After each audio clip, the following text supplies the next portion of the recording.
Parang may sugat ako sa ano, sa binti. Na naman? Di ba nga nasabit ako dun sa kahoy na nakauslit?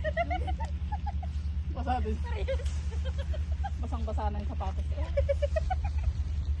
Ito yung putik. Ano nangyari sa kapote? Ha? Yung kapote ko nga, parang nga akong ano.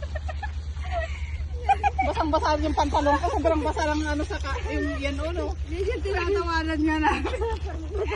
Hindi nga kayo mababasa sa ano. Ulan, pero dyan kami nabasa sa ano. Dyan sa... Diyos ko! Ano nangyari? Diyos ko, yung dalaga namin, ano pang ginagawa dun sa tuktok? Hindi pa bumaba, oh. Nangangahoy pa yata. Video pa. Para magtingin tayo dyan sa batas. Kasi ko yung media. Alam mo bagang nasabit na naman yung binti ko? Yung bumaba kayong kagalang-galang ang kapote, pagkarating sa baba, wala nang mga galaw. Parang inano ay. Ang aming kadalaga-dalagahan. Buti pa sa ating kasi maganda pa eh. Maiksi lang kasi yan. Maiksi lang.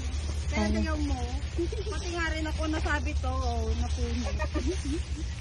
Nasabit ako, ito oh, punit. Oh. Mas tuwang-tuwa sa galak. Pagtigil ko na sa kapote yan. Yan yung sinabi ko sa kanya, kaya tawag-tawag. Sabi ko nga ay, hindi niya napunit na.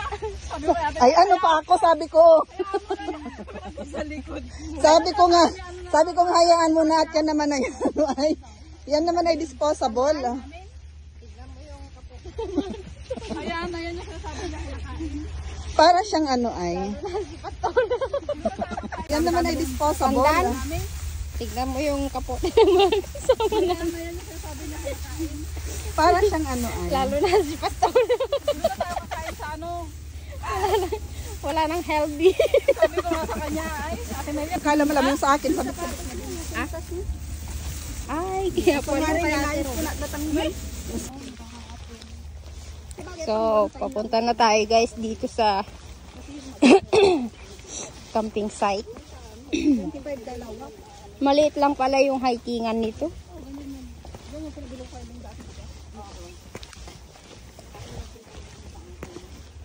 Hanapin mo. May tumae dito. May naamoy ako eh. May naamoy din ako. Yung hindi ka pa kumain pero nakamoy ka na amoy ka. Buti makaamoy ka na kaysa yung nakain ka na. Sa'yo na siya lang. May mga nakasabay tayo sa akin ng magtiturko. Ay mag-aano.